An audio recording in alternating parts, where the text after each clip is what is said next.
नमस्कार। सुबह के 10 बज चुके हैं और हम हाजिर हैं लेकर हमारे खास शो न्यूज एट 10, जिसमें कई बड़ी खबरों पर विस्तार से रहेगी हमारी नजर। शुरुआत करेंगे हेडलाइंस के साथ।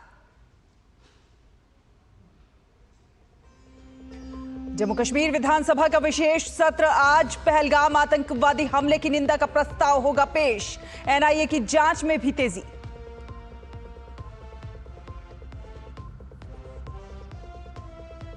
पाकिस्तान ने फिर किया संघर्ष विराम का उल्लंघन। कुपवाड़ा और पुंछ में की फायरिंग। भारतीय सेना ने दिया करारा जवाब।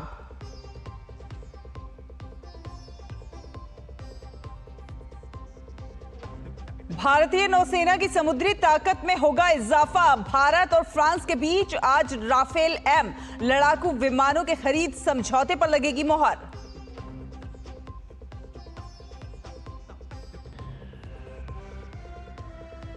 दिल्ली के लोगों को आज से जारी किए जाएंगे आयुष्मान कार्ड। 70 साल या इससे अधिक उम्र के बुजुर्गों को मिलेगा 10 लाख रुपए तक का मुफ्त इलाज।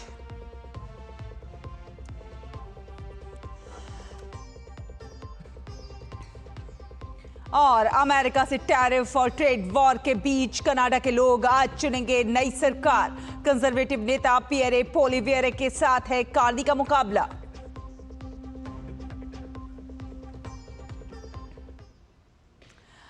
तो आपको बता दें कि पहलगाम आतंकी हमले के बाद आज जम्मू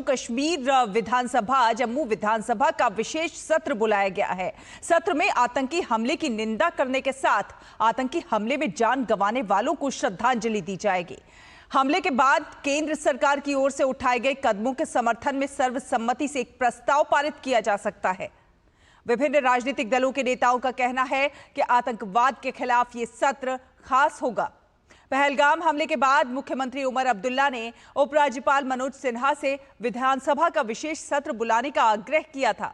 विशेष विधानसभा सत्र के माध्यम से आतंक के विरुद्ध एकजुटता के संदेश को पहुंचाया जाएगा।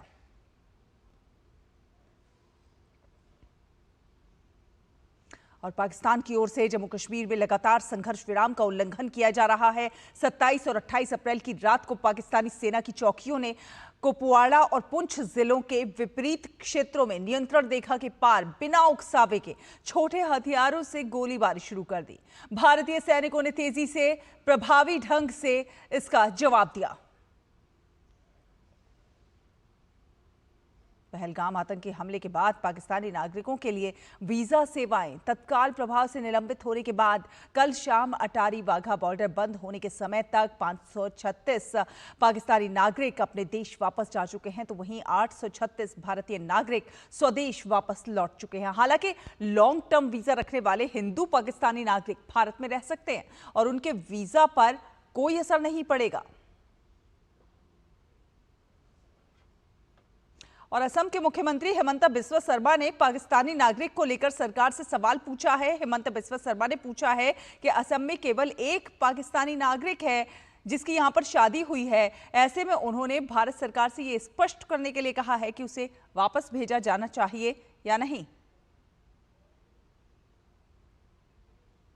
We have only one Pakistani citizen in Tinsukia district. She has married to a local family, but she is originally from Pakistan. She has applied for long-term visa. We have requested Government of India to clarify whether she should be sent back or not. That is the only one case. Otherwise, we don't have any Pakistani citizen in Assam. वहीं national investigation agency Pahalgam की बैसरन घाटी में हुए आतंकी हमले की जांच में तेजी से जुट गई है। एनआईए ने जम्मू कश्मीर पुलिस से केस लेकर नई एफआईआर दर्ज की है और सारे दस्तावेज ले रही है। इस घटना के पहले दिन से ही एनआईए जम्मू कश्मीर पुलिस को जांच में सहयोग कर रही थी। घटना की जांच के लिए आईजी, डीआईजी और एसपी स्तर के अधिकारियों की टीम लगातार काम कर रही है। प्रत्यक्षदर्शियों से पूछताछ भी कर रही है। इन्वेस्टिगेशन में फॉरेंसिक और दूसरे एक्सपर्ट्स की भी मदद ली जा रही है। तो पहलगाम आतंकी हमले के विरोध में अमेरिका के वॉशिंगटन डीसी में भारतीय प्रवासी समुदाय के लोगों ने पीड़ितों की याद में शांतिपूर्ण प्रदर्शन किया। प्रदर्शन कर रहे भारतीय प्रवासी समुदाय के लोगों ने पहलगाम आतंकवादी हमले की निंदा की और इस दौरान भारतीय समुदाय की छात्रा ने पहलगाम आतंकी हमले को दुखद बताया। साथ ही साथ दोषियों को कड़ी सजा देने की भी बात कही है।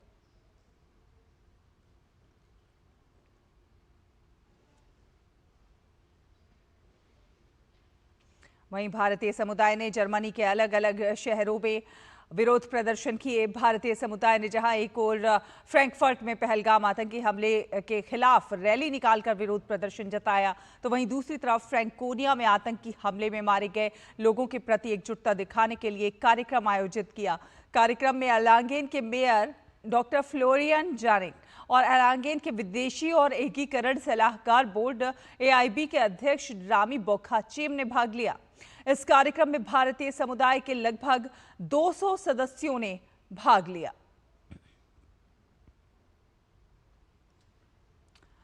और खबर उत्तर प्रदेश की। उत्तर प्रदेश सरकार ने नेपाल सीमा से सटे जिलों में अवैध कब्जों पर कार्रवाई शुरू कर दी है। विशेष अभियान में कई जिलों में बड़ी संख्या में अतिक्रमण हटाए गए हैं। बहराइच में 79 अवैध कब्जेदारों पर कार्रवाई हुई है, तो वहीं श्रावस्ती में भी 17 अवैध मदरसों के अलावा 119 अवैध कब्जे मुक्त कराए गए हैं। सिद्धार्थनगर में 11 और महाराजगंज में 19 अवैध संरचनाओं पर भी बड़ी कार्रवाई हुई है। बलरामपुर में सरकारी भूमि पर कुल 7 अवैध कब्जे चिन्हित किए गए हैं। इनमें से बलरामपुर तहसील में 5 और तुलसीपुर तहसील में 2 अवैध कब्जे शामिल हैं। इनमें 2 अवैध कब्जेदारों ने शासन के चिन्हित किए जाने के बाद स्वतः ही कब्जा हटा लिया है।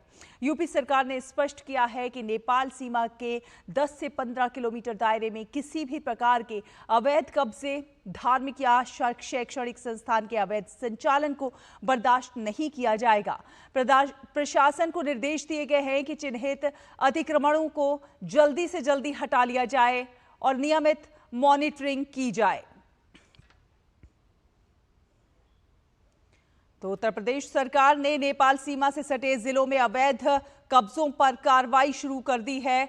विशेष अभियान चल रहा है और कई जिलों में बड़ी संख्या में अतिक्रमण जो हैं वो हटाए जा रहे हैं। अवैध कब्जों पर योगी सरकार का एक्शन जो है वो नजर आ रहा है। विकास सिंह हमारे सहयोगी संवाददाता हमारे साथ ज्यादा जानकारी के साथ जुड़ गए हैं। विकास, कौन कौन से एरियाज हैं जहां से ये अतिक्रमण हटाया जा रहा है? कितने जगहों से अतिक्रमण हटा दिया गया है जो अवैध अतिक्रमण था, और कितनी जगहों पर अभी बाकी है? देखिए, ये कार्रवाई लगातार जारी है और जो अवैध कब्जे हटाने की बात कही जा रही है, अतिक्रमण हटाने की बात कही जा रही है, ये पूरी नेपाल सीमा है। बहराइच, श्रावस्ती, बलरामपुर, सिद्धार्थनगर, महाराजगंज, ये जो सीमा है यहाँ से लगभग जो 10 से 15 किलोमीटर का जो भी इलाका है वहां पर यह अभियान चलाया गया है। और बहराइच में लगभग 89 अतिक्रमण हटाए गए हैं, तो श्रावस्ती में भी लगभग 100 से ज्यादा जो अवैध मदरसे हैं उन पर भी कार्रवाई की गई है, उन्हें भी बंद कराया गया है। लगभग 17 मदरसे हैं और लगभग 113 अवैध कब्जे हैं। इसके साथ साथ महाराजगंज हो और सिद्धार्थनगर हो, वहां पर भी ये कार्रवाई की गई है।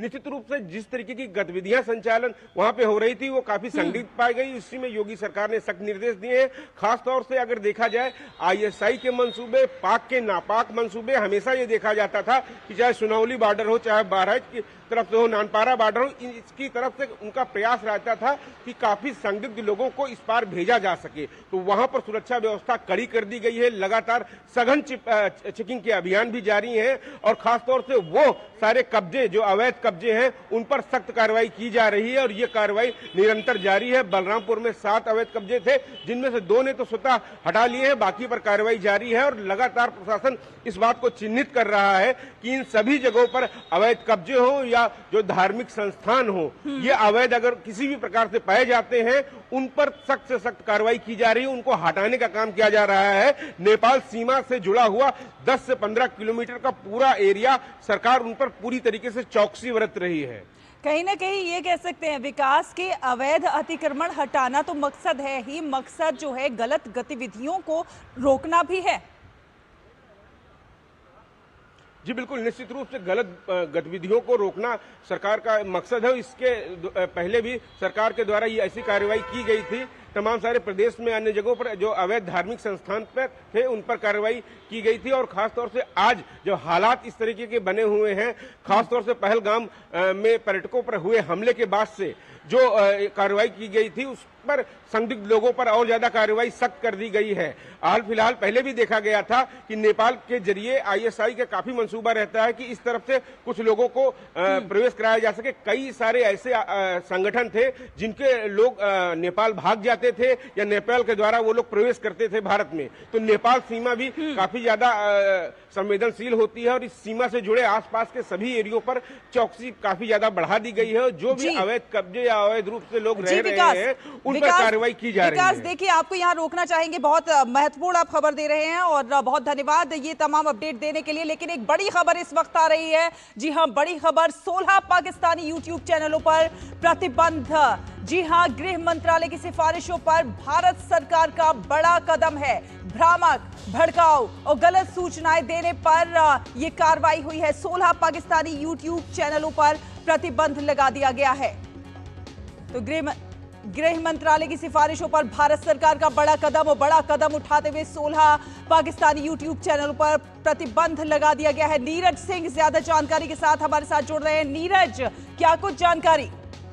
देखिए, बिल्कुल ये 16 चैनल थे, यूट्यूब चैनल थे जो एक तो गलत और भ्रामक जो जानकारियां हैं वो फैला रहे थे। इसके अलावा भारत के अंदर सांप्रदायिक विद्वेष पैदा करने की जो कोशिश है वो भी ये यूट्यूब चैनल कर रहे थे। मैं आपको बता दूं कि 16 यूट्यूब चैनल हैं जिसमें डॉन न्यूज है, इसके अलावा इशरत भट्टी एक है, समा टीवी है, आर्या न्यूज है और एक है बोल न्यूज, रफ्तार है और पाकिस्तान रेफरेंस, जियो न्यूज, समा स्पोर्ट्स, GNN, उजैर क्रिकेट और उमर चीमा एक्सक्लूसिव, आसमा सियाजी, इसके अलावा मुनो फारूक, सुनो न्यूज और राजी नामा। ये यूट्यूब चैनल हैं जो अपने हैंडलों से इस तरह की जो जानकारियां हैं वो प्रसारित कर रहे थे और गलत जानकारियां दे रहे थे। इस तरीके से लोगों को भड़काने की कोशिश है। नीरज, ये भी बताइए कि ये यूट्यूब चैनल कब से ऐसी भ्रामक और भड़काऊ और गलत सूचनाएं दे रहे थे और कब से इन पर नजर रखी जा रही थी, जिसके बाद ये बड़ी कार्रवाई अब की गई है? देखिए, पाकिस्तान के जितने भी यूट्यूब चैनल हैं वो तो शुरुआत से ही भ्रामक जानकारियां देते हैं, इसमें कोई दो राय नहीं है। लेकिन जब पहलगांव वाला इंसिडेंट हुआ उसके बाद ये तमाम तरह की जो जानकारियां हैं इस तरीके से फैला रहे थे और एक तरीके से सामाजिक विद्वेष पैदा करने की जो कोशिशें हैं वो ये यूट्यूब चैनल कर रहे थे। जब से ये इंसिडेंट हुआ है 22 तारीख और उसके बाद से ही इस तरह की भ्रामक अफवाहें और जो जानकारियां हैं ये यूट्यूब चैनल लगातार प्रसारित कर रहे थे और इसका एक कह सकते हैं कि एक गलत प्रभाव देश के जो लोग हैं जा रहा था, क्योंकि बहुत सारे लोगों को नहीं पता होता है कि वो पाकिस्तान के यूट्यूब चैनल देख रहे हैं या जो जानकारियां दी जा रही हैं वो सही है या नहीं सही है। वो मात्र टीवी चैनल या एक तरीके से यूट्यूब पर देखते हैं और उनको लगता है कि शायद ये जानकारियां सही हो, लेकिन ऐसा नहीं है। ये भ्रामक जानकारियां फैला रहे थे और सरकार 22 तारीख के बाद से लगातार इन यूट्यूब चैनलों पर निगाह रखे हुए थी और भी कई सारे यूट्यूब चैनल हैं जिन पर निगाह रखे हुए हैं और अगर सरकार को लगेगा कि वो भी गलत और भ्रामक जानकारियां फैला रहे हैं तो उनके ऊपर भी सख्त से सख्त कार्रवाई की जाएगी और उनको बैन किया जाएगा। बिल्कुल, भारत सरकार ने 16 यूट्यूब चैनलों को जी बताइए। गृह मंत्रालय ने इसकी सिफारिश करी थी और उसकी सिफारिश के बाद सरकार ने सूचना और प्रसारण मंत्रालय ने इन जो चैनल है जो भ्रामक जानकारियां फैला रहे थे यूट्यूब चैनल 16 चैनलों को बैन कर दिया है। बिल्कुल, तो गलत और भ्रामक सूचनाएं फैलाने पर 16 पाकिस्तानी यूट्यूब चैनलों पर प्रतिबंध लगाया गया है। नीरज, आपसे ये भी जानना चाहेंगे कि सोशल मीडिया पर और भी कई सारे ऐसे प्लेटफॉर्म हैं जहां पर भ्रामक सामग्री अभी भी मौजूद है और लोगों को भड़काऊ जो है चीजें प्रस्तुत की जा रही हैं, क्या उन पर भी लगाम लगाने की, अंकुश कसने की तैयारी है? देखिए, बिल्कुल तैयारी है। सरकार हर तरफ से कोशिश कर रही है और आप देखें तमाम सोशल मीडिया हैंडल है, चाहे हम फेसबुक की बात करें, एक्स की बात करें, इंस्टा की बात करें, वहां पर भी इस तरह की जो जानकारियां हैं वो फैलाने की जो कोशिश है वो की जा रही है। गलत तरह के वीडियोज डाले जा रहे हैं, गलत तरह की जो जानकारियां वो डाली जा रही है, पहलगांव की जगह कोई और जगह है वो डाली जा रही है और इंसिडेंट दिखाया जा रहा है। तो ये ऐसे तमाम सोशल हैंडल्स हैं जहां पर सरकार नजर रखे हुए है और जल्द उन पर भी सरकार कदम उठाएगी जो इस तरह की भ्रामक और अफवाह फैलाने का जो काम सोशल साइट्स और सोशल हैंडल कर रहे हैं। चले नीरज, बहुत धन्यवाद ये तमाम अपडेट हमारे दर्शकों से साझा करने के लिए। तो बड़ी खबर कि 16 पाकिस्तानी यूट्यूब चैनलों को जो है प्रतिबंधित कर दिया गया है। गृह मंत्रालय की सिफारिशों पर यह बड़ा कदम जो है वो उठाया गया है। फिलहाल एक छोटा सा ब्रेक के उस पार खबरों का सफर जारी रहेगा। आप देखते रहिए न्यूज़ एट 10।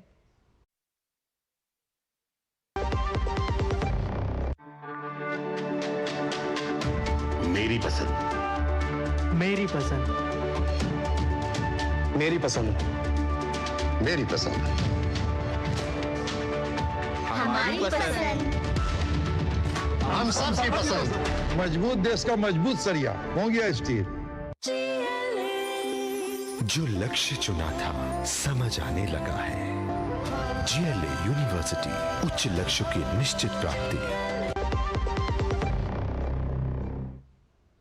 ब्रेक के बाद स्वागत है आपका। DD न्यूज देख रहे हैं आप और अब बात करेंगे बड़े सैन्य समझौते की। जी हां, हम जानते हैं कि भारत लगातार अपनी सैनिक क्षमताओं में लगातार इजाफा कर रहा है और इसी कड़ी में आज का दिन बहुत खास है। नौसेना के लिए एक महत्वपूर्ण रक्षा समझौता आज होने जा रहा है जिसमें 26 राफेल M लड़ाकू विमानों की खरीद की जाएगी। भारत और फ्रांस के बीच ये समझौता होगा। ये समझौता लगभग 63,000 करोड़ रुपए का होगा।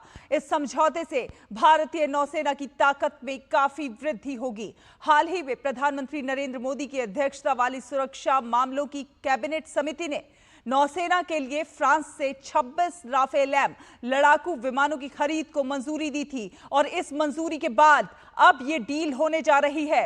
ये डील भारत फ्रांस रक्षा सहयोग को नई ऊंचाइयों पर लेकर जाएगी। तो आपको सिलसिलेवार तरीके से बताते हैं इस राफेल M लड़ाकू विमान की क्या कुछ विशेषताएं हैं। एक मल्टी रोल फाइटर जेट है ये राफेल M, जो एक मल्टी रोल फाइटर जेट माना जा रहा है। इसको विशेष रूप से नौसैनिक संचालन के लिए डिजाइन है। तो राफेल मरीन जो है अपने आप में बहुत खास है, विशेष रूप से नौसैनिक का और साथ ही साथ राफेल मरीन विमान वाहक पोतों पर तैनात होंगे।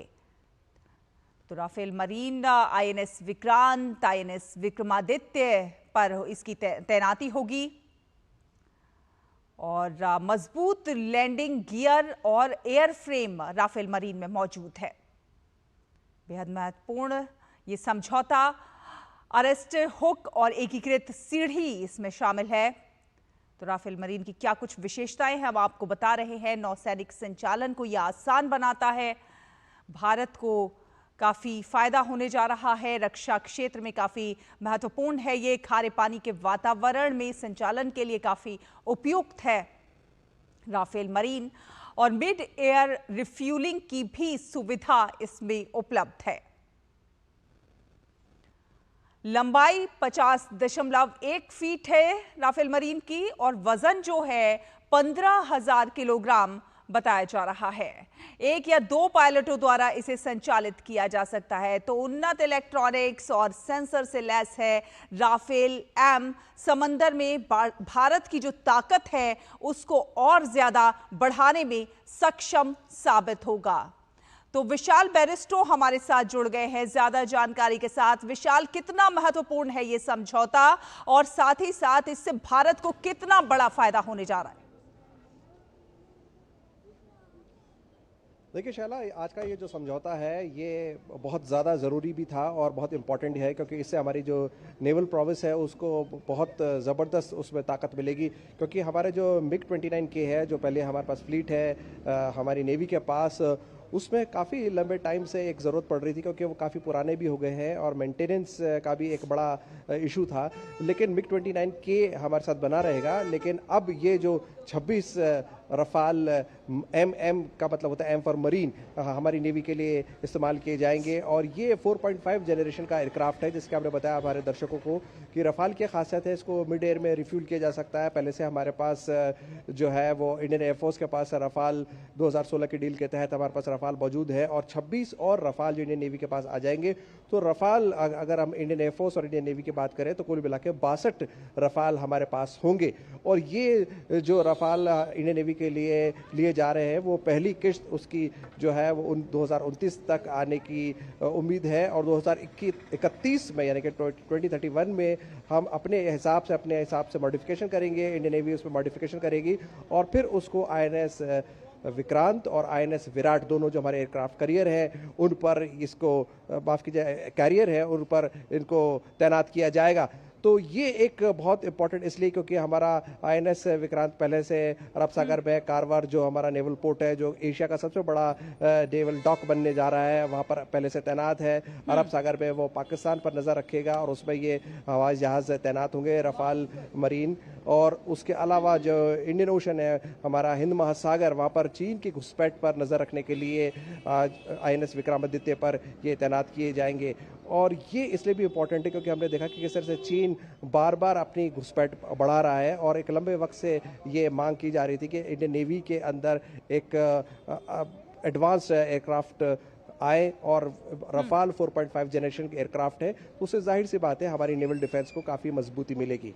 बिल्कुल, ये भी कहा जा रहा है कि अगर हम जब इसकी खूबियों की बात करते हैं कि उन्नत इलेक्ट्रॉनिक्स और सेंसर से लैस है, राफेल एम जो है समंदर में जो भारत की ताकत है उसको ज़्यादा बढ़ाने में, रक्षा क्षेत्र में भारत को और ज़्यादा मजबूती देने में बहुत सहायक सिद्ध होने वाला है। बिल्कुल ठीक कहा शैला आपने, क्योंकि जैसे कि मैंने आप दर्शकों को बताया कि हमारे पास जो MiG-29K जो पहले से हमारी फ्लीट है वो बनी रहेगी, उसके साथ ये रफाल मरीन भी उस पर तैनात किए जाएंगे। तो अब एक एडवांस एयरक्राफ्ट हमारे साथ है जो मॉडर्न फैसिलिटीज़ के साथ इक्विप्ड है, और ये हमारे जो एयरक्राफ्ट कैरियर्स हैं उन पर तैनात किए जाएंगे। तो ये भारत के लिए एक अच्छी खबर है, और जल्दी से जल्दी इसमें मॉडिफिकेशन की तैयारी इंडियन नेवी ने की है, और हम उम्मीद कर रहे हैं कि पहली जो खेप है उसके आने के बाद 1-2 साल के अंदर इसमें मॉडिफिकेशन किए जाएंगे, और कंप्लीट होने के बाद इनको एयरक्राफ्ट कैरियर्स पे तैनात कर दिया जाएगा। तो जाहिर सी बात है रफाल जो मॉडर्न डे एयरक्राफ्ट है, क्योंकि आजकल टेक्नोलॉजी काफ़ी बदल गई है, MiG-29K ने हमारा काफ़ी लंबा साथ दिया है, वो बना रहेगा। उसके साथ रफाल भी अब भारतीय नौसेना की शोभा बढ़ाएंगे। चलिए, रफाल भी अब भारतीय नौसेना की शोभा बढ़ाते हुए नजर आएंगे। बहुत बहुत धन्यवाद विशाल हमारे दर्शकों से अपडेट साझा करने के लिए। और खबरों में आगे बढ़ेंगे। आपको बता दें कि प्रधानमंत्री जन आरोग्य योजना के तहत दिल्ली में 70 साल या फिर इससे अधिक की उम्र के वरिष्ठ जो नागरिक हैं उनको आज से आयुष्मान व्यय वंदना कार्ड जारी कर दिए जाएंगे, और ये वरिष्ठ नागरिक जो हैं वो 10 लाख रुपए तक के निःशुल्क उपचार की सुविधा ले सकेंगे। कार्ड वितरण के लिए दिल्ली के त्यागराज स्टेडियम में आयोजित कार्यक्रम में मुख्य अतिथि के रूप में केंद्रीय पेट्रोलियम और प्राकृतिक गैस मंत्री हरदीप सिंह पुरी और मुख्यमंत्री रेखा गुप्ता शामिल होंगे। इस योजना के तहत 5 लाख रुपए का इलाज आयुष्मान भारत के तहत मिलेगा, और 5 लाख रुपए का अतिरिक्त स्वास्थ्य बीमा दिल्ली सरकार मुहैया कराएगी। योजना के अंतर्गत उपचार के लिए देश के लगभग 32,000 सरकारी और निजी अस्पताल सूचीबद्ध हैं। और राष्ट्रपति भवन में आज शाम पद्म पुरस्कार वितरण समारोह आयोजित किया जाएगा। राष्ट्रपति द्रौपदी मुर्मू साल 2025 के पहले नागरिक सम्मान समारोह में पद्म पुरस्कार प्रदान करेंगी। पद्म पुरस्कार भारत सरकार द्वारा दिए जाने वाले सर्वोच्च नागरिक सम्मानों में से एक है, जो विभिन्न क्षेत्रों में उत्कृष्ट योगदान देने वाले व्यक्तियों को सम्मानित करने के लिए प्रदान किए जाते हैं। ये पद्म पुरस्कार 3 श्रेणियों में प्रदान किए जाते हैं: पद्म विभूषण, पद्म भूषण और पद्मश्री। ये सम्मान कला, साहित्य, शिक्षा, विज्ञान, खेल, सामाजिक सेवा, सार्वजनिक कार्य, चिकित्सा, व्यापार और उद्योग जैसे विविध क्षेत्रों में दिए जाते हैं। और संभल की शाही जामा मस्जिद बनाम हरे हर मंदिर मामले में आज सुनवाई होनी है। याचिकाकर्ता ने दावा किया है कि संभल शाही जामा मस्जिद असल में हरे हर मंदिर है। 8 याचिकाकर्ताओं की ओर से दायर याचिका सिविल जज सीनियर डिवीजन में पिछले साल दाखिल की गई थी। इस मामले में इलाहाबाद हाई कोर्ट और संभल की जिला अदालत दोनों में आज सुनवाई होगी। दरअसल मस्जिद कमेटी ने हाई कोर्ट में याचिका दायर की थी। मस्जिद कमेटी का कहना है कि संभल की शाही जामा मस्जिद में हो रहे सर्वे से उनके धार्मिक अधिकारों में हस्तक्षेप हो रहा है। संभल की सिविल सीनियर डिवीजन कोर्ट में सुनवाई के मद्देनजर सुरक्षा एवं शांति व्यवस्था बनाए रखने के लिए पुलिस फोर्स तैनात है। चंदौसी क्षेत्र की सीसीटीवी कैमरों से पुलिस प्रशासन निगरानी कर रहा है। और कलकत्ता उच्च न्यायालय आज 32,000 प्राथमिक शिक्षकों की नियुक्तियां रद्द करने के खिलाफ दायर याचिका पर सुनवाई करेगा। इन अपीलों में पश्चिम बंगाल प्राथमिक शिक्षा बोर्ड और कुछ चयनित शिक्षकों द्वारा दायर याचिकाएं शामिल हैं, जो एकल पीठ के उस आदेश को चुनौती देती हैं जिसमें इन शिक्षकों की नियुक्तियां रद्द करने का निर्देश दिया गया था। पहले यह मामला न्यायमूर्ति सोमेन सेन और न्यायमूर्ति स्मिता दास की पीठ को सौंपा गया था। हालांकि न्यायमूर्ति सोमेन सेन ने व्यक्तिगत कारणों का हवाला देते हुए मामले की सुनवाई से खुद को अलग कर लिया। इसके बाद मामला मुख्य न्यायाधीश टीएस शिवगर्णम के पास भेजा गया, जिन्होंने इसे न्यायमूर्ति तपोव्रत चक्रवर्ती की अध्यक्षता वाली नई डिवीजन बेंच को सौंप दिया। इसी के साथ इस विशेष बुलेटिन न्यूज़ एट 10 में फिलहाल इतना ही। डीडी न्यूज़ पर खबरों का सफर लगातार जारी रहेगा। आप देखते रहिए डीडी न्यूज़। नमस्कार।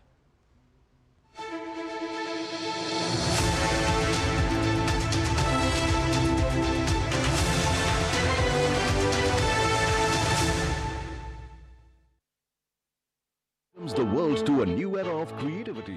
Waves, the World Audiovisual and Entertainment Summit.